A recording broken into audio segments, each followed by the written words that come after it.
양쪽 모두를 잘 신경 쓰고 둘 사이의 균형을 잡으려 노력하는 것이 가장 이상적인 인간의 상태에 이르는 길이다. 프리드리 실러의 문장입니다. 일찍 퇴근해도 인생이 재미없는 이유는 의외로 일상의 균형을 못 잡고 있기 때문일 수도 있습니다. 무언가가 균형에 있다는 것은 어떤 정지된 상태를 의미하는 게 아닌 것 같아요. 우리 워라밸이나 일상도 마찬가지입니다. 모든 삶은 항상 예측할 수 없기 때문에 마치 한 발로만 서 있는 상태에서 팔을 휘젓는 것처럼 예상 못한 일들을 끝없이 조율하고 대응해야 일상의 균형을 유지할 수 있는 것 같습니다. 그런데 딱히 일상에 예상 못할 일도 없고 뭘 해도 다 뻔한 것처럼 느껴져서 퇴근하고 시간이 주어져도 마땅히 하고 싶은 일이 없을 때도 있습니다만, 저는 그럴 때가 일상의 균형을 유지하지 못하는 상태이고 또 가장 위험할 때라고 생각을 합니다. 팔을 휘저으면서 균형을 잡고 있는 게 아니라 점점 더 편하고 무기력해지는 쪽으로 기울어지고 있는 거죠. 예기치 못하게 친구와 갈등이 생기거나 연인과 헤어지고 직장 상사에게 혼났을 때 지나친 슬픔이나 무기력에 빠지기 가장 좋은 상태인 것 같아요. 평소에도 하고 싶은 게 없는데 기분까지 안 좋아져 버리면 웬만큼 부지런히 몸을 움직이지 않고서야 극복이 힘든 법이니까요. 점점 무기력한 일상과 다운된 기분이 악순환을 그리는 겁니다. 저도 그런 상황이었던 적이 있었는데요. 지금 와서 보면 마치 툭 쳐도 쓰러질 것 같은 젠가를 보는 것 같은데, 정작 이런 상태에 있으니까 이게 그렇게 위기인가 싶을 정도로 문제의식이 들지 않기도 했었습니다. 당장 뭐가 나빠지지 않으니까 잠도 제대로 자지 않고 술을 진탕 마시기도 하고 몸에 안 좋은 음식들을 먹기도 했었는데요. 그런데 그렇게 방심하고 있다가 예상 못한 위기가 찾아오니까 한 번에 훅 무너지게 되더라고요. 그러니까 우리는 적어도 그런 일이 일어나기 전에 기분 전환할 수 있는 재밌고 하고 싶은 무언가를 평소에도 찾고 가지고 있어야 합니다. 오늘은 그래서 시간이 있어도 하고 싶은 게 없을 때 내가 재밌어 하는 무언가를 만드는 방법에 대해서 이야기를 해볼까 해요. 핵심은 나와 어울리고 멋있다고 느끼는 취미가 필요하다는 겁니다. 이렇다 할 취미가 없던 저는 퇴근해도 할 게 없더라고요. 어떤 날에는 퇴근을 했는데 집에 와서 유튜브 쇼츠나 보고 있었고, 눈 떠보니 곧 잘 시간이어서 내일 출근 걱정을 하면서 마지못해 잠에 들곤 했습니다. 생각해보면 저는 이런 패턴을 꽤 길게 살았던 것 같아요. 코로나가 막 퍼지기 시작할 때부터 어쩔 수 없이 집에 있던 시간이 늘어났었는데, 그 뒤로는 관성이 생겼는지 할 일이 없으면 집에 누워서 인스타, 유튜브 보는 게 일상이 되어버린 것 같습니다. 그렇게 살다 보니까 저를 계속해서 더욱 힘들게 했던 건 바로 잠만 자고 싶고 아침이 안 왔으면 좋겠다는 무기력한 생각들이었어요. 그도 그럴 것이 점점 하고 싶은 게 없어지니까 내일이 기다려지지도 않고, 그래도 살아가려면 재미없는 것들만 계속해야 한다는 생각이 들었던 겁니다. 이런 생각들이 저에게 일상을 즐기지 못하게 하고 견뎌내기만 요구하는 듯 했어요. 어떨 때는 하고 싶은 게 없다라는 이 감정이 정말 무섭게 느껴지기도 했는데요. 앞으로 내가 어떤 일을 하든 재미와 행복을 느끼지 못하는 것인가 하는, 이 상태가 영원히 지속될 것인가에 대한 그런 두려움이었던 것 같아요. 그런데 이 무기력은 한번 시작되면 멈추기에는 배로 노력이 들더라고요. 나에게 주어진 시간을 무기력하게 흘려보내는 것 대신 무언가로 채우기 위해서는 일단 결심하고 움직여야 하기 때문입니다. 다 알고는 있죠. 일단 몸을 움직여야 한다는 말은 제가 말하는 게 아니라 많은 강사분들이 많이 하시는 말씀입니다. 그때 저도 무기력에 대한 강의와 해결책들에서 들었던 내용이에요. 보통 몸을 막상 움직이기 시작하면 마음이 바뀌고 할 수 있게 된다고 늘 합니다. 근데 저는 그럴 때 마음처럼 잘 안 되더라고요. 나는 지금 하고 싶은 게 없고 움직이고 싶지가 않은 건데 그 해결책으로 자꾸 일단 움직이라고 하는 것 같았습니다. 그래서 저는 부지런히 움직이는 것 대신에 먼저 아주 쉽고 작은 저만의 기본 생활 루틴과 규칙부터 만들었어요. 내일 아침에 일이 없어도 일찍 일어나서 샤워하고 머리를 정돈하고 옷도 챙겨 입는 것 같이 아주 기본적인 것들 말입니다. 주말이나 연휴같이 일이 없는 날은 연휴 내내 머리도 안 감고 샤워도 안 하고 집에만 머무르곤 하잖아요. 저만 그런 경험이 있는 건 아닐 겁니다. 그러면 연휴도 빨리 없어져 버리고 몸도 마음도 더 피곤해지고 무기력해지는 느낌 다들 느껴보셨죠? 마음은 몸을 따라간다고들 하잖아요. 이렇게 쉽고 기본적인 루틴을 자발적으로 만들고 또 규칙적으로 실행하니까 그 뒤로 아주 작고 사소한 것들을 루틴에 추가하는 건 점점 쉬워졌습니다. 기초 체력이 다져지는 느낌이었어요.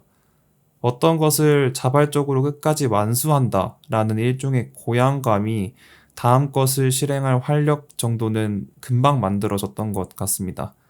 뭔가를 시도해 볼 수 있는 최소한의 체력이 만들어졌다면 그 다음으로는 아주 정적인 것부터 내가 재미를 느끼는 것을 찾는 시도들이 필요할 때입니다.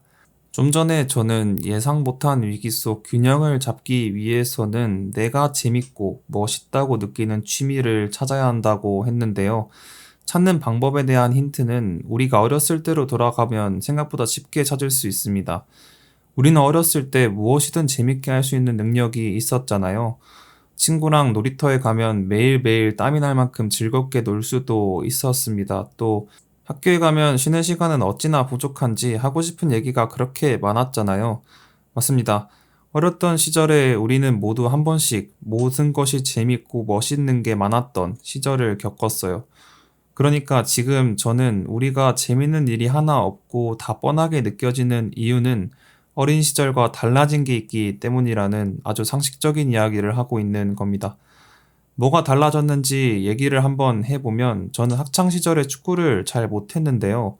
그래서 그런지 같은 반 축구를 제일 잘하는 친구가 체육대회 같은 데서 골을 넣을 때 정말 멋있어 보이고 부럽기도 했습니다. 그 뒤로 공 차는 걸 많이 연습하기도 하고 친구들이랑 축구도 많이 하다 보니까 제 실력이 점점 느는 게 느껴지더라고요. 자연스럽게 재미도 붙이게 됐습니다. 하지만 지금은 축구가 그렇게 재밌지 않아요. 이미 제가 지금까지 살아오면서 정말 잘하던 축구 플레이들을 너무 많이 보고 이제는 익숙해져 버렸기 때문입니다. 아무리 노력해도 내가 기억하는 그만큼의 플레이는 안 나오니까 그리고 지인들이 차는 축구 경기에서는 와, 이건 정말 예상도 못했다. 이런 상황은 잘 일어나지 않으니까요. 축구 예시에서 알아채셨겠지만 우리가 어린 시절과 달라진 점 중 하나는 바로 이 익숙해짐입니다. 우리가 해본 것, 그리고 보고 접한 것들이 많아질수록 결과는 뻔해지게 되고 아무리 잘하는 걸 하고 봐도 예상 범위 내라는 생각이 드니까 굳이 하고 싶지 않아지게 되는 거죠. 무언가에 대해 미숙할수록 어떤 결과가 나올지 모른다는 그 설렘이 우리에게 재미를 느끼게 해주고 그것을 잘하는 사람이 멋있다고 느끼게 해준 겁니다. 그러니까 재밌고 멋있는 것이 지금 여러분의 삶에 없다면 새롭고 낯선 것에 발을 들여봐야 해요. 그리고 다행히 아직 세상에는 우리가 접해보지 못한 새로운 것들이 계속해서 쏟아지고 있습니다. 우리가 잘 모르는 새로운 것들은 결과를 예측할 수 없고 마치 매일이 새로웠던 어린 시절처럼 낯선 것들로부터의 재미를 찾게 될 수 있어요. 정리하자면 지금 여러분이 재밌고 멋있어 보이는 게 없다면 완전히 새로운 영역에 도전해보는 게 도움이 되더라 라는 이야기입니다. 그저 새로운 것들을 최대한 많이 접해보고 그 중에서 마음에 드는 것을 고르기만 하면 되는 거예요. 그리고 생각해보면 취미라는 것은 우리의 경험의 영역 밖에서는 절대 존재할 수 없습니다. 즉, 여러분의 취향은 여러분이 경험해본 적 있는 것들 중에 존재할 수밖에 없고, 지금까지 내 마음에 드는 취미와 취향이 없다면 스스로의 경험의 영역을 넓히는 노력이 필요하다라는 이야기죠. 그리고 넓어진 영역 속에 존재하는 것들 중에서 내 마음에 드는 것을 선택하기만 하면 됩니다. 그렇습니다. 우리의 취미는 우리가 아는 것들 중에서 선택되는 것일 뿐이라는 게 핵심입니다. 태어날 때부터 정해진 취향과 취미란 없어요. 이미 정해진 무언가 운명적인 취향이 찾아오길 기다리는 것보다 적극적으로 경험하고 고민하고 선택하는 자세가 일상을 더욱 다채롭고 재미있게 만들어주지 않을까 싶습니다. 한번 생각해 보세요. 매일 퇴근하고 새로운 취미를 하나씩 해보거나 새로운 음식을 먹어보거나 이번 주말에는 가보지 못했던 전혀 새로운 곳에 가는 계획을 세우는 일상이 얼마나 재미있을까요? 새로운 영역에 적극적으로 발을 들였는데 우연히 여러분 마음에 드는 공간, 물건, 음식, 취미를 발견했을 때의 경험이 저는 쌓일 수 있다고 생각합니다. 그리고 그런 경험이 쌓이면 내일이 기다려지고 다음 달이 기다려질 거라고 생각을 해요. 무기력에 대한 해결 방법은 언제나 이렇게 상당한 부지런함을 요구합니다. 하지만 그렇게 부지런하게 이것저것 할 수 있는 사람이라면 원래부터 무기력해지기 쉽지 않은 사람인 거죠. 그러니까 만약 이 영상을 지금까지 보고 있는 분 중에서 저와 같이 생각하는 분이 있다면 부지런하지 않아도 되는 정적이고 새로운 것부터 시도해보라고 권하고 싶어요. 고려대학교 정신건강의학과 한창수 교수님의 말씀이 있습니다. 어떤 이유 간에 무기력하다면 활력을 깨우세요. 하던 일과 다른 방식으로 그리고 계획을 세워서 늘어지기 시작하고 쉬는 시간을 정해놓지 않으면 한없이 쉽니다. 죽을 때까지 쉬어요. 그러니까 여러분, 새로운 것들을 많이 접하고 자연스럽게 활력이 깨어나도록 해봅시다. 그리고 그 시작은 그다지 부지런하지 않아도 되는 새로운 것부터 시작하면서 점차 부지런한 체력까지 내 삶에 가져옵시다. 참고로 제가 그때 선택했던 흔하지 않아서 새롭고 또 부지런하지 않아도 되는 정적인 선택지가 있는데요. 궁금하신 분들은 고정 댓글 영상을 보시면 도움이 될 겁니다. 무엇을 선택하든 가장 중요한 건 하고 싶은 게 없는 사람은 무엇이든 새로운 것을 하나씩 시도해 봐야 된다라는 거예요. 그리고 제가 겪어본 바로는 하고 싶은 게 없을 때는 산책이나 운동 같이 부지런하게 움직여야 하는 건 시작하는 것 자체가 힘들고 꺼려집니다. 그러니까 여러분도 굉장히 정적인 새로운 것부터 하나씩 시작해 보는 건 어떨까요? 한번 시작하게 되면 점점 부지런해지기도 쉬워집니다. 우리는 우리가 해본 것들 중에서만 좋아할 수 있기 때문에 아직까지 정말로 재밌고 멋있는 게 없다면 해본 것들을 계속 늘려 나가야 해요. 재밌고 멋있게 살려면 그 정도 노력은 해야 한다고 생각합니다. 오늘 준비한 영상은 여기까지입니다. 매일이 기다려지고 기분 좋은 하루들을 만들어가는 데 도움이 되는 그런 영상들로 또 찾아오겠습니다. 감사합니다.